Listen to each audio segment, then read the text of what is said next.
historically, it was coming back. No, it was private. Oh, there was one.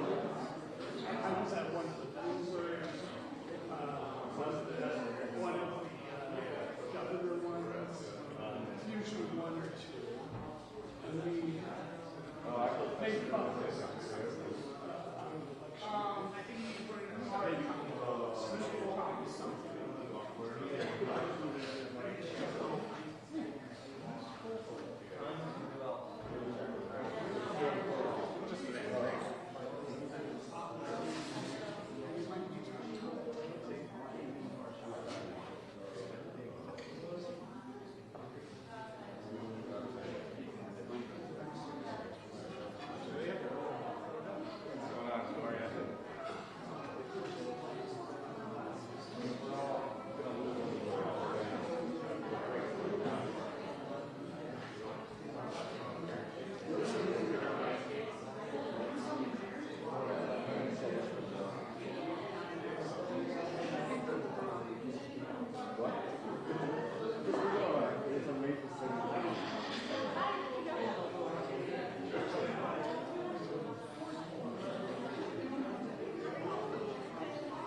Do we want to do one more audio test for folks?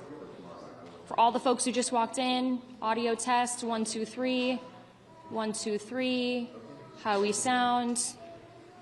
Good? Verbal confirmation, a thumbs up, love it. Thanks, thank you so much. Cool, thank you guys.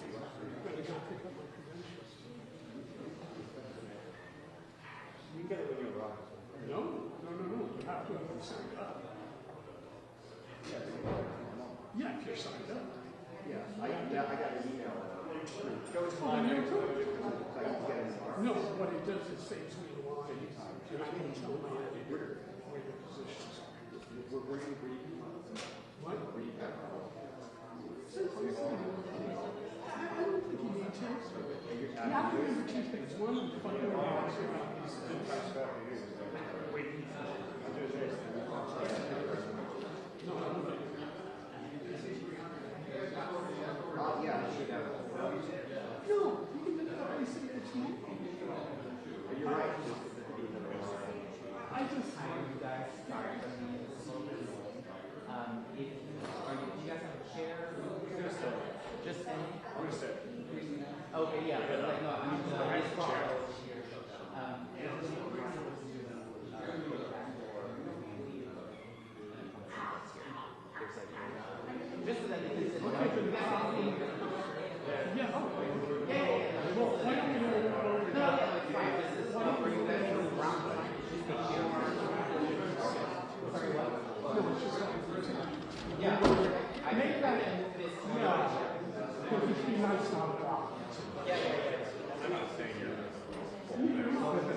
you say the preferred.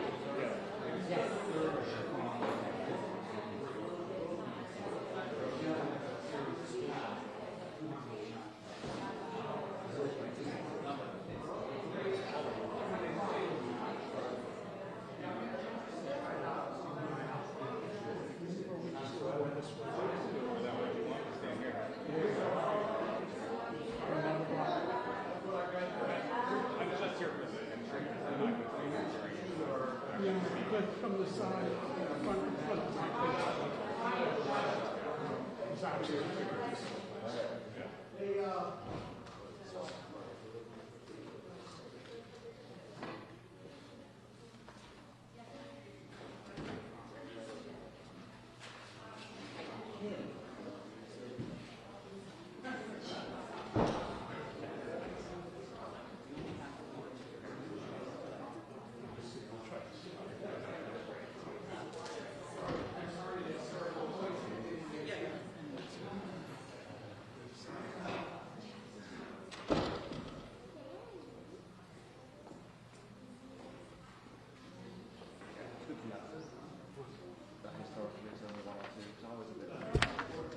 oh, no, no, no. Yeah, because usually it's not archives.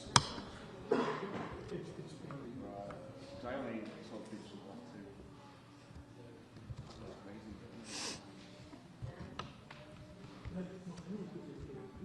Yeah. It's more actually in Times Square now.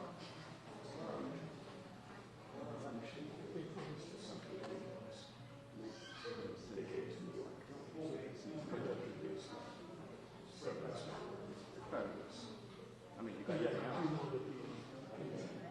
if it's important, I don't know that it is.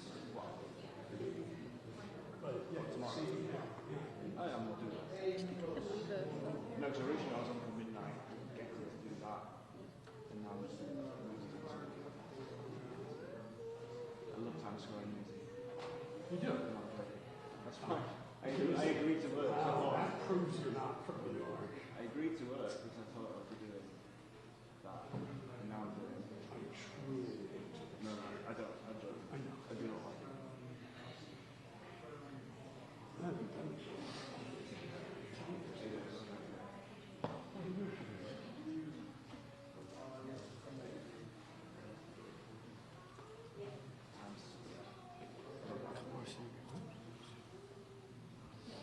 kind of came to this. Feel the water in any way of maybe.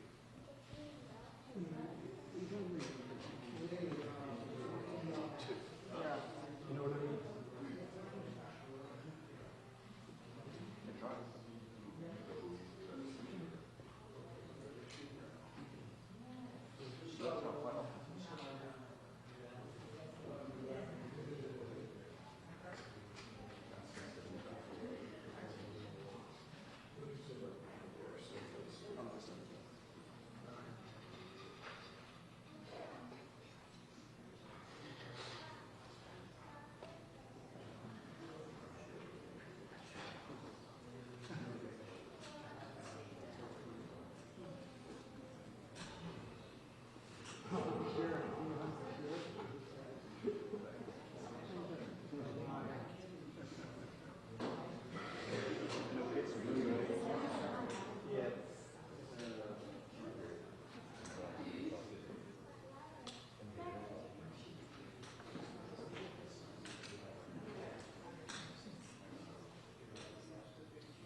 on for midnight, but I was on for the midnight thing, but now we don't actually, so we don't. Now it's actually Times Square. Really? Watch it pull in? Your time zone. I said yes to working today, actually. I thought it'd be that, not Times Square. Sandy just said go to Times Square. What are you doing? Go ahead. Yeah, take it easy. Go for it.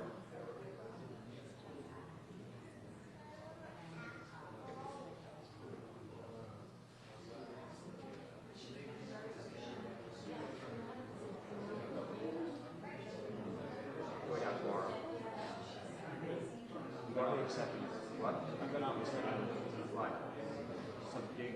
Yeah. Some DJ. Oh, really? Could do tomorrow as well. Yeah. After the To the boat. yeah. I'll do it. Yeah. I never go out late, but Go to the holiday lounge. You've been there? You're in the holiday lounge in March. it's like decorated.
It's all in the house.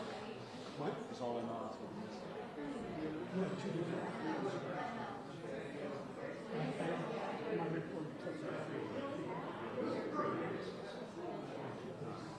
He's going to text me. I'll try and listen.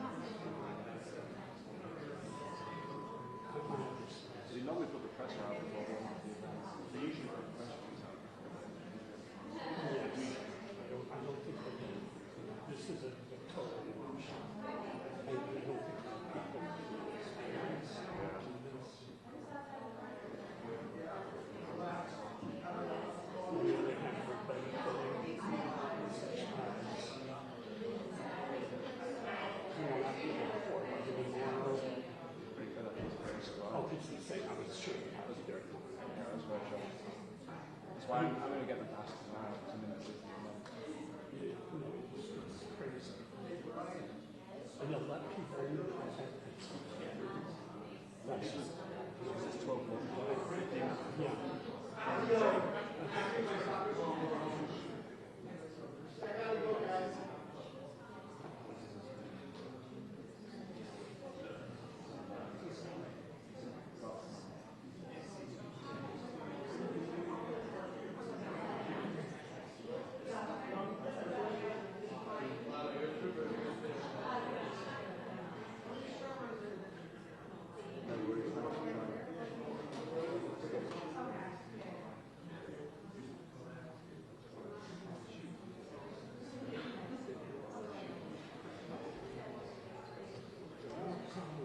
Pretty sweet.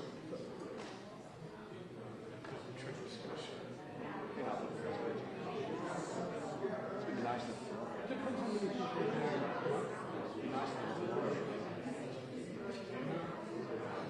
Well, it devalues everything that happens to it. It didn't used to because of credit points. But today, since everyone wakes up with that, it's like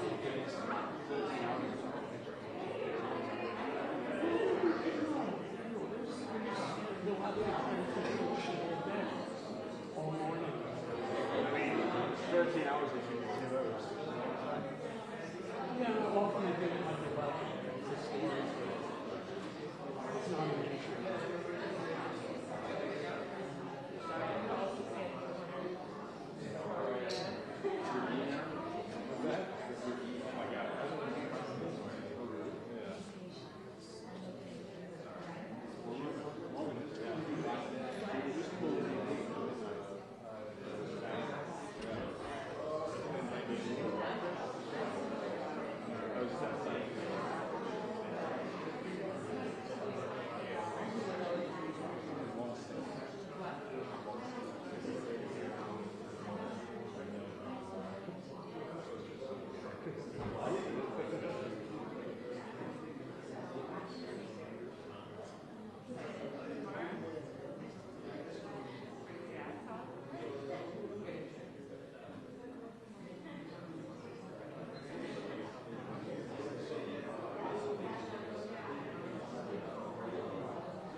didn't show up for later. I remember that. The walls was fine, but it wasn't that cool that year, right? It was. Yeah. I mean, after it must be. People behind the door.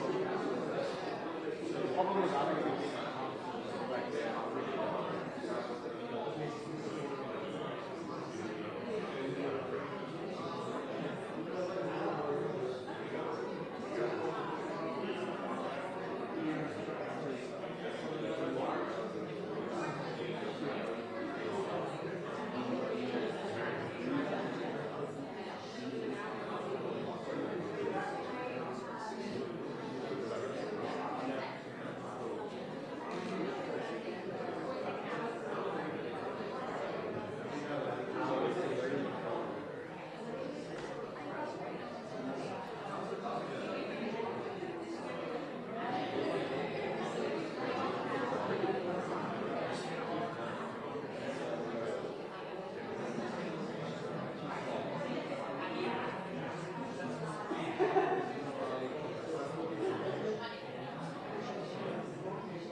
Anyone late? Do we need an audio test? Anyone who just plugged in? 1, 2, 3. We good? Okay, I hear ya.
I'm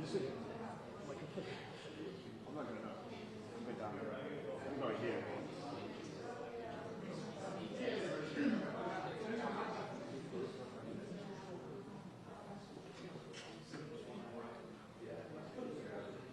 Come out, 50 person blocked by everyone. Guaranteed. I'll be shocked if you're saying space then it works. Never know.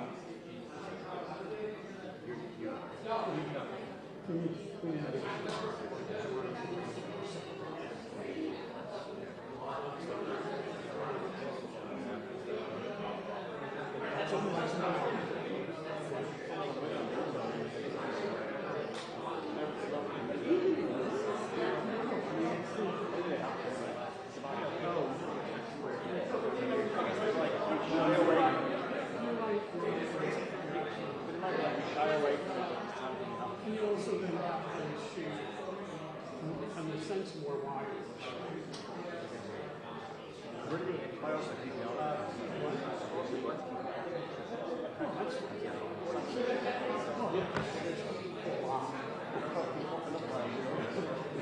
Put it on high and you have the same photo.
That's the one that's going to finally do it.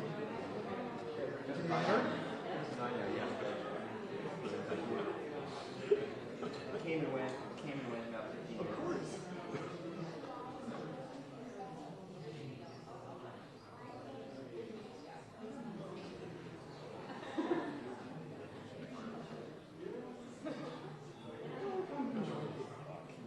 It's nice.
Good to go? Okay. Good afternoon, everyone. Afternoon. Let me know when you... Shot's good? Okay, here we go. Tomorrow, I will swear an oath and become the mayor of New York City. A new future feels very near indeed. But for too many New Yorkers who come into daily contact with our public school system, be it parents, children, educators alike, the future is not something that they often look towards with hope and optimism. When many parents think of the future, they think of literacy rates that, while improving, still show that nearly 45% of children in grades 3 through 8 are not reading proficiently. They think, too, of a public school system that ranks among the most segregated in our nation, where children from different backgrounds do not learn alongside one another, and too many children don't receive the same opportunities. For over 900,000 children learning in our public schools, when they think of the future, they think of classrooms so crowded that they cannot get the attention of their teacher and facilities that have long needed improvement. And for educators, when they think of the future, they think of how many of their students don't have a home to return to at the end of the day or a bed to lay their head in. How hard it is to afford a dignified life in this city on a teacher's salary, and how many of their colleagues have had to move on to another job. The future need not be something that we dread. It can be something we rewrite together so that the children of our city, the future of our city, receive opportunities far greater than those who came before them. I am proud today to appoint Kamar Samuels as New York's next schools chancellor, because this moment demands a new generation of leadership that both understands our school system and has a transformative vision on how to remake it. Kamar is that leader. He has deep experience serving at every level of our public school system across our city. He began as a teacher in the classroom in the Bronx before becoming a principal, and has since served as a deputy superintendent of School District 23 in Brooklyn and superintendent of both District 3 in Manhattan and District 13 in Brooklyn. More impressive, however, than his resume are the results he has achieved in these roles, delivering millions of dollars to integrate city schools and transitioning to new curricula that increased literacy rates by 5% in a single year. I chose Kamar for this impactful role, one which shapes the lives of nearly 1 million children each year oversees more students than any other chancellor in the nation, and manages over 135,000 employees, because of his expansive vision of possibility for the future, and because he will lead with two qualities too rare in public service: transparency and accountability. They are the same qualities I seek to lead with from City Hall. With the appointment of Kamar, I want to acknowledge I have been skeptical of mayoral control in the past, even at times going as far as wanting to end the system entirely. This came from a deep frustration with the outcomes we see, and a firm belief that our parents, our teachers, and most of all, our students deserve better, that excellence in government means an excellent public school system. As with every policy position I take, my focus is on outcomes.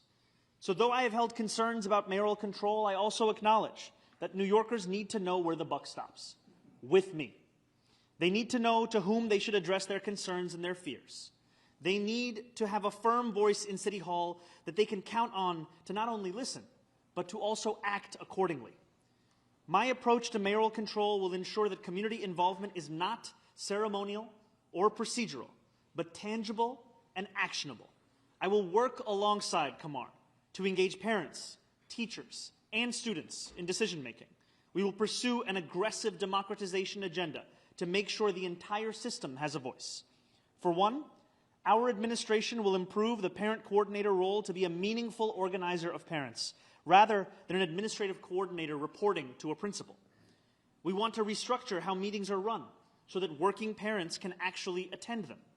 We cannot expect parents working 40, 50, 60, 70-hour weeks to then attend CEC meetings in person or even be plugged into when they are actually happening. We need to improve the awareness, the accessibility, and the scale of responsibility of SLT and CEC meetings. These are plans Kamar and I have spoken about, and we are very excited about what an improved approach to mayoral control can deliver for our public schools. The goal here remains the same.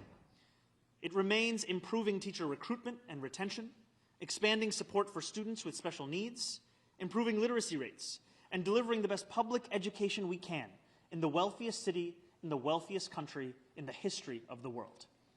We hold these ambitious goals together to provide more resources and services to the more than 154,000 homeless students in our city, to hire thousands more teachers, and to make our school system as great as the children it is fortunate to educate. I am also proud today to make several other high-ranking personnel announcements. Julia Curson will serve as City Hall's Deputy Mayor for Operations, an office an office where she has served before, overseeing many of the systems that New Yorkers rely on each day. Julia joins the administration from Governor Hochul's team, where she currently holds the role of Deputy Director of Operations for Infrastructure. Her work has been felt across our state and throughout our city in ways big and small, including the Kips Bay Science Park and Research Center, which will generate an incredible $25 billion and 15,000 jobs and economic impact for New Yorkers. She also has managed the delivery of the largest infrastructure project in the country, the Hudson Tunnel Project, which is creating 95,000 jobs and generating close to $20 billion in economic activity. Her purview will be vast, from our parks to our sanitation infrastructure to ensuring that phones are silenced, to our environmental protection efforts, to emergency management and the fire department. Julia will lead a complex network of city services attended to by hundreds of thousands of the most capable people in city government. As part of her role, she will oversee the Mayor's Office of Climate and Environmental Justice, where she will work alongside both myself and incoming Chief Climate Officer Louise Young to tackle the climate crisis. Louise has served in that same role for Controller Brad Lander, as Director of Resiliency for the Department of Transportation, and as the Policy Director during my general election campaign. Her dedication can be seen in her thoroughness. I am also honored to announce Ahmed Tigani as the Commissioner of the Department of Buildings, where he will protect New Yorkers who work, live, and congregate across our city. He has extensive experience in the DOB, including a past role as Chief of Staff, and currently serves as Acting Commissioner of the Department of Housing, Preservation, and Development. Okay, we have made 4 announcements, but what is one more? Last but most certainly not least, I am delighted to share that Emmy Liss will be joining our administration as Executive Director for the Office of Childcare, where she will lead our efforts to build the high-quality early childhood education system that New Yorkers deserve. Her expertise in this field is indisputable, and her past work as COO for New York City's early childhood education program makes her the ideal candidate as we make our city one that every family can afford. There are 5 New Yorkers standing alongside me with very different responsibilities and unique portfolios, but they share 2 things in common: a commitment to delivering a better future for those who call the city home, and to leading from City Hall with an unwavering commitment to excellence. I am grateful to them for serving this city that they each love so deeply, and I am eager for New Yorkers to experience the positive impact of their remarkable leadership. Thank you. It is now my sincere privilege to introduce your next school's Chancellor, Kumar Samuels.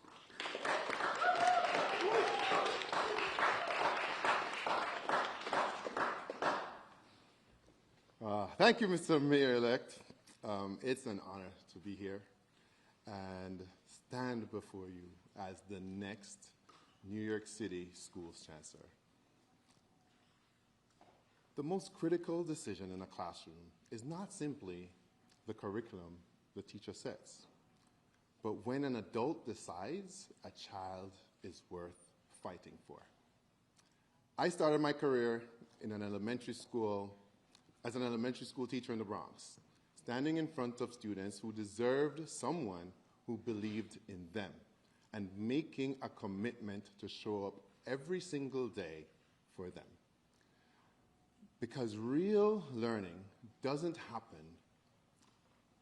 in the abstract. It happens when a child is struggling to read, when a family is facing housing insecurity, when a teacher is stretched thin, but still giving everything they have. I know that room. I've lived it.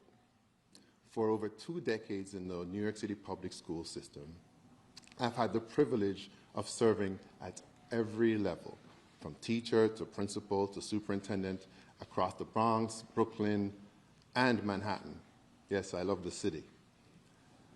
I have had every role, and in every role, my focus has been the same: delivering results, rooted in care, clarity, and high expectations for our students. As a superintendent, I worked to strengthen literacy by aligning instruction to the science of reading.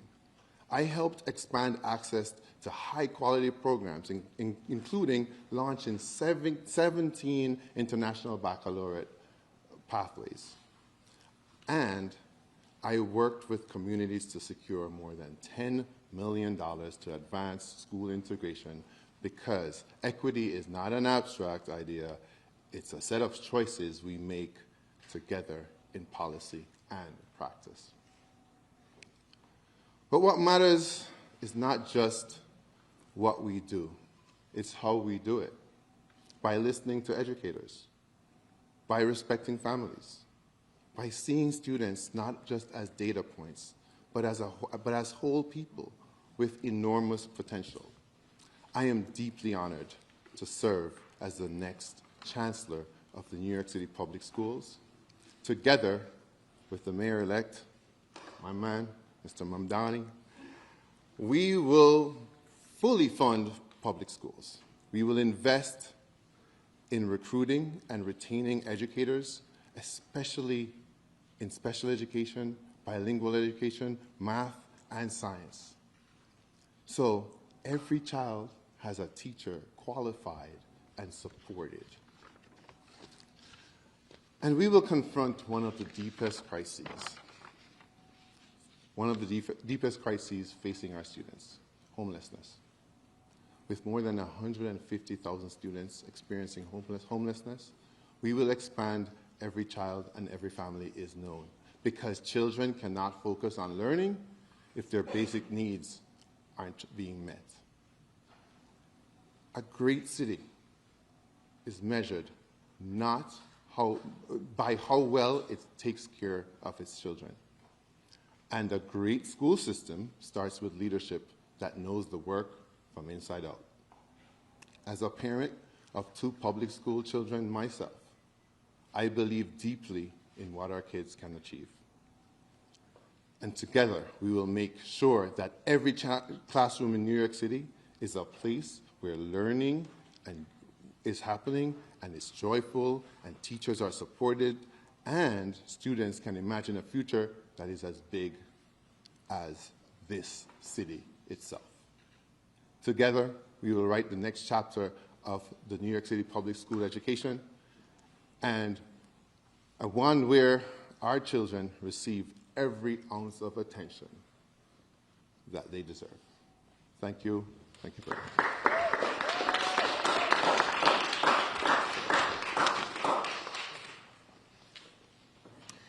Now I would like to introduce our Commissioner of the DOB, Ahmed Tigani.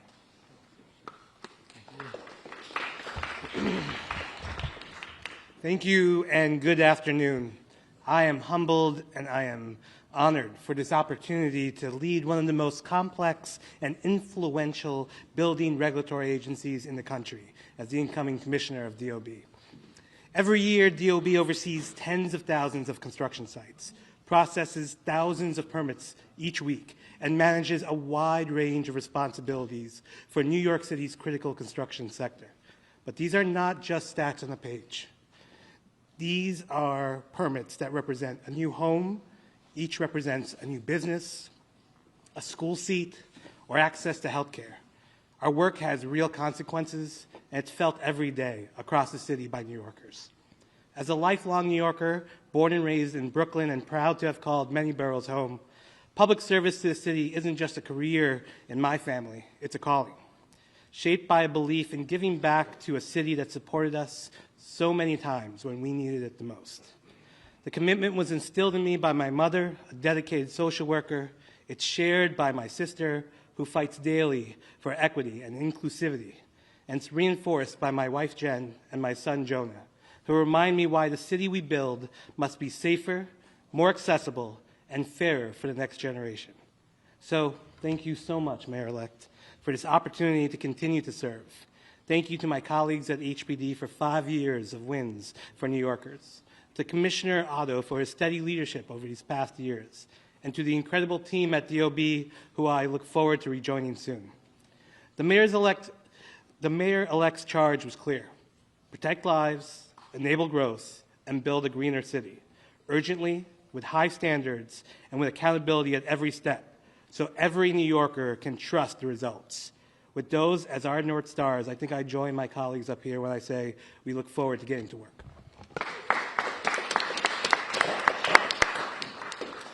Now our incoming Chief Climate Officer, Louise Young.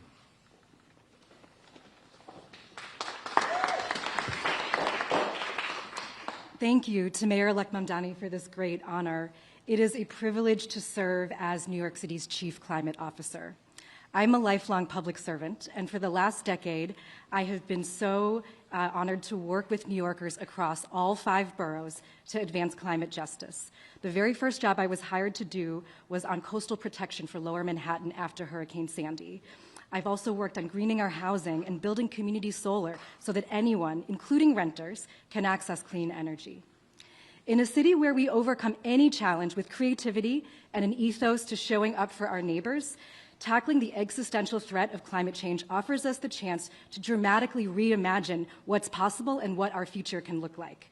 The opportunity to transform our neighborhoods to be more resilient, to put environmental justice communities front and center in building our climate solutions, the opportunity to invest in and maintain the infrastructure that keeps us safe as an act of love for future generations to come. I see this work not only about tending to our environment, but also as tending to every New Yorker. My vision of our climate future includes and especially centers the most forgotten in our city, who are often the first to feel the brunt of climate disasters. The climate crisis is inextricably linked to our affordability crisis. When people cannot afford to run their air conditioners during sweltering heat waves because of skyrocketing energy costs, when outdoor workers do not have labor protections as the skies turn orange and smoggy from wildfires, and when people cannot afford to repair their homes after flood damages, it is clear that lasting solutions to climate change must prioritize working people. I am so excited and humbled to join Mayor-Elect Mamdani and this amazing team and continue this work together. Thank you so much.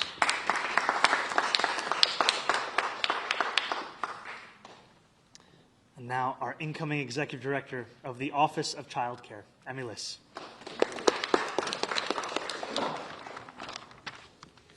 Good afternoon. I'm so grateful to Mayor-Elect Mamdani for entrusting me to lead on universal child care, one of the most important pillars of our affordability agenda.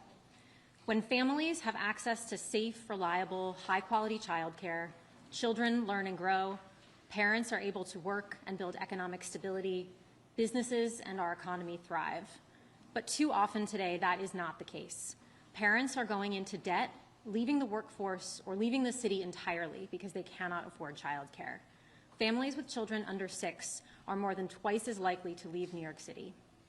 Meanwhile, child care workers who do essential work every day earn less than 96% of all professionals in New York City. A different future is possible, and it is what we are building toward. A city where every child under 5 has access to free, high-quality child care in a range of culturally responsive settings with appropriately compensated caregivers. As someone raising young children in Brooklyn, I know how much universal child care would mean to New Yorkers. I would not be standing here today without the caregivers and educators in my children's lives. When I worked on the expansion of universal 3K and pre-K, I saw firsthand what it means when city government comes together to deliver for families. With the vision of universal child care, we have a once-in-a-generation opportunity to come together again to double down on the city's investments and to design and implement a program that truly meets the needs of families and sustains our child care providers and educators. Thank you for this opportunity.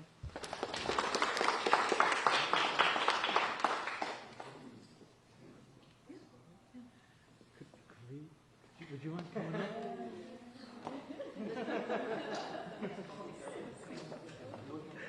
Best t-shirt. I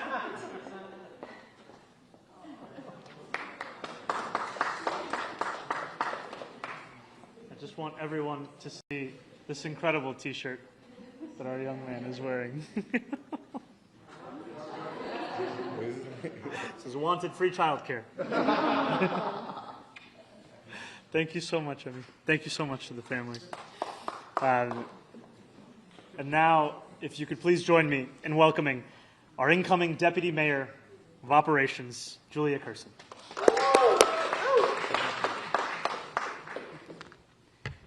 Thank you so much, Mayor-Elect. I'm incredibly honored to be asked to serve in this administration. Your election really resonated with me, as it did with so many New Yorkers, in a way I didn't expect. Having spent the last year managing senseless uncertainty from Washington, D.C., your election reminded me, maybe even reminded the world, that government is supposed to work for the people.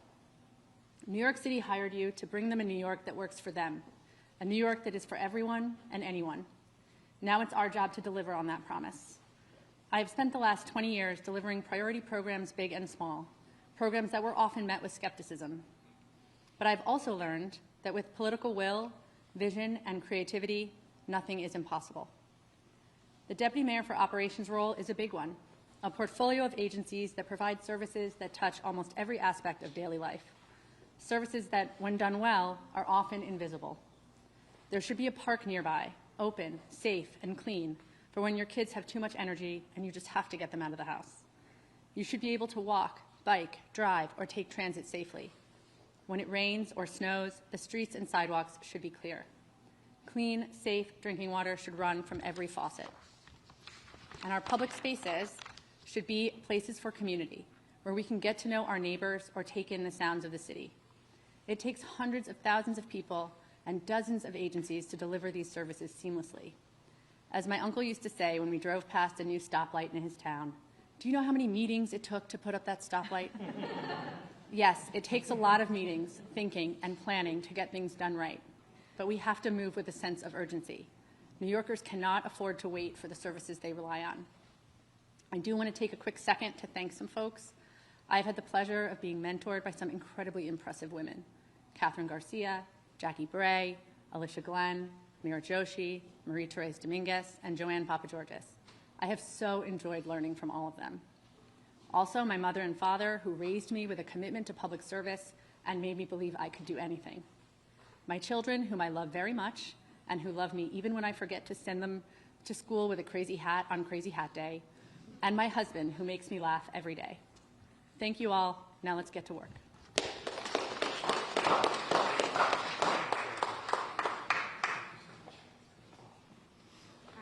On-topic questions, please, for the Mayor-Elect and appointees. That was Ricky Morgan. Hi, Mayor-Elect. Hi, Morgan. One more day to say that. Yeah. 10 more hours. I said wait and see. Right. Here we are. Here we are. Yes. Just hoping, just two things. One, I was hoping if you could give an update on the universal child care program. Have you had more conversations with the governor about this? Anything you can update us on with that aspect? And then secondly, was just wondering about the gifted and talented program. I know you said that you wanted to end that for kindergartners. Are you still hoping to do so, and what your take is on it as well? Thank you. So I'll start with the second question first. The enrollment program for the gifted and talented program for kindergarten is currently open. And we have both made very clear that we do not think that children as young as kindergartners should be subject to this kind of testing.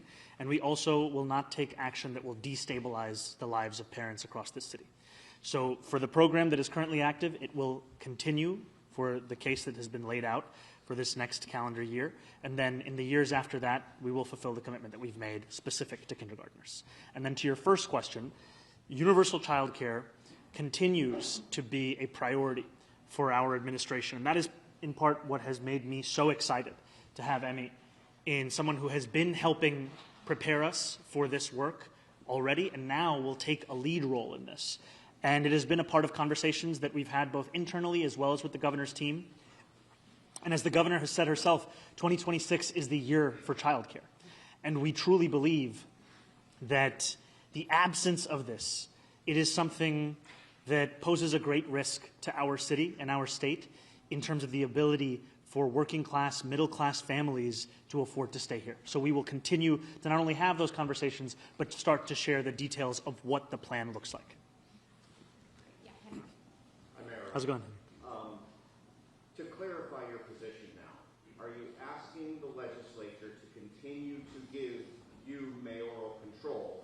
And if that is the case, because I think I'm understanding you correctly, how did you reach the decision to pivot from where you were before? Get rid of mayoral control, bring some change to keep mayoral control, bring some change. Can you step me through your logic behind the flip here? The position I've held has always been motivated by a desire to deliver the best quality public education for New Yorkers across this city, and a concern in mayoral control, and especially the manner in which it has been used by the current administration to push parents, students, and teachers alike out of any process, whether it be of discussion or deliberation. And I will be asking the legislature for a continuation of mayoral control, and I will also be committed with my incoming school's chancellor to ensure that the mayoral control we preside over is not the same one that New Yorkers see today. It will be one that includes more involvement, more responsibility, more accessibility of the current processes that parents are told to engage in, but so often either do not know about, do not know how to be a part of, or do not see the need to do so, given how limited the scope is of those very kinds of bodies. Yeah, Thank you. I'm Mayor-Elect. Hey, how's it going? Yes. We talked to parent advocates today who tell us they didn't feel like they were included in this election process for a new chancellor, and they are the ones that feel the children of the city. Do you have a response to that? Did you know before you were talking to parent advocates and groups about your selection? You know, I have appreciated the conversations that we've had with New Yorkers for whom education is their primary concern, whether we are speaking of parent advocates or teachers or potential chancellors. And even within our own committee, within our transition, the reflections, the suggestions, they were critical in informing not only the rigorous process that we conducted in the selection of a new school's chancellor, but also the questions that we were asking, the places that we were pushing, because we both know that the responsibility is an immense one for New York City, it is also an immense opportunity to deliver in a manner that we have not yet seen. Yeah, and do we know if the Chancellor is starting tomorrow, or when does he start? We do know. The Chancellor is going to be starting tomorrow, and I am also grateful that the current Chancellor has agreed to stay on for an additional month to help with that transition so that no parent has to worry about the stability of the education system in our city. Right now. So what was the reason? I'm sorry, we're first, and then Hesper. Go ahead. What was the reasoning behind not keeping Aviles Ramos and having a change mid-year? And then I also have a follow-up for the Chancellor. Do you want me to say it now? Why not say it now? Everybody's doing the 2 questions at once today. On the class size mandates, you've been focused on integration. What can we look forward to over the next year when more schools close? And also, you know, the city's already far behind its deadline. Will you ask the legislature for some maybe clarity or changing the legislation, or the law rather, to give you guys more time to implement the smart mandates? I'm starting to regret having taken the second question as well. No, go on. We'll start with the second one first. We, in the campaign, made it very clear that we take incredibly seriously the need to hire thousands more teachers. And we put forward a proposal of community to classroom, of how we would create new pathways for graduating high school seniors as well as for those who are looking to change career tracks midway through their professional life. That is absolutely something that we will be implementing, and we also know that the need for teachers exceeds that. That is the start of what we will do.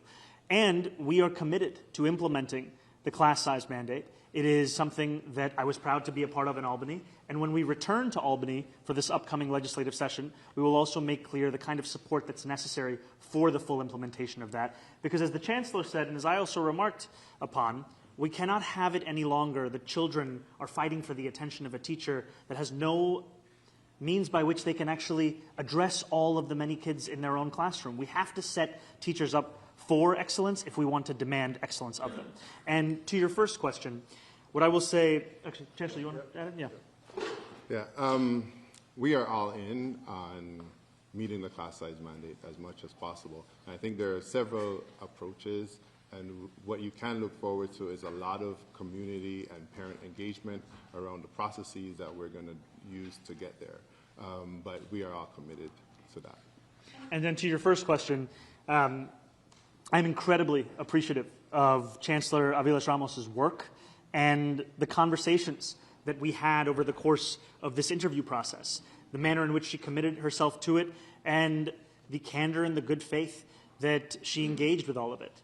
And I am also excited by what our incoming Chancellor presents in terms of a vision, in terms of a set of proposals, and in terms of the partnership that we are going to build to deliver for children across the city. Okay, I have time for one or two more, so Christopher, we keep it quick. Can we keep it to one, just Yeah. a little time?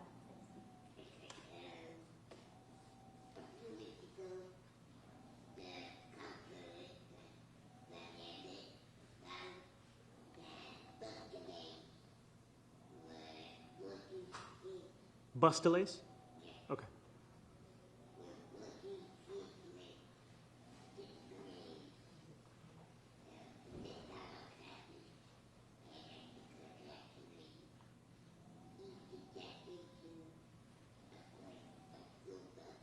Zohran. Yeah.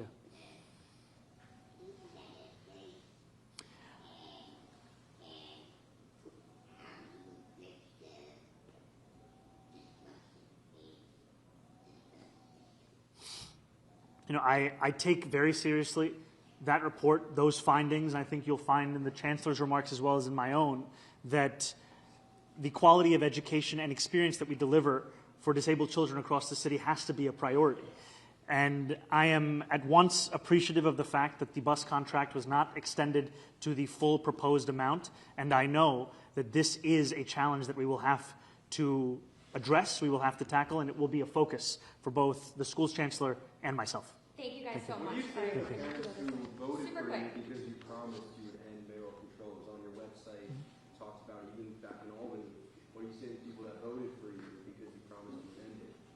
You know, I have always made clear that for me, the most important thing is the outcome at hand.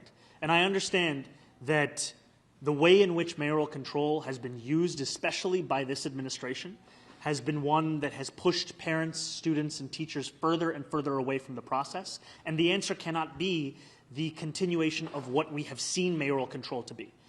We have to be able to balance both the incredible responsibilities we have to implement and deliver the education plans that we have already shared, as well as the ones that we will be deliberating and then deciding upon, as well as reforming this system through an aggressive democratization approach so that those same parents who continue to have those same concerns will find them being addressed in the structural changes we are making and in the changes we are making to the positions at hand. Thank you so much. Thank you, everyone.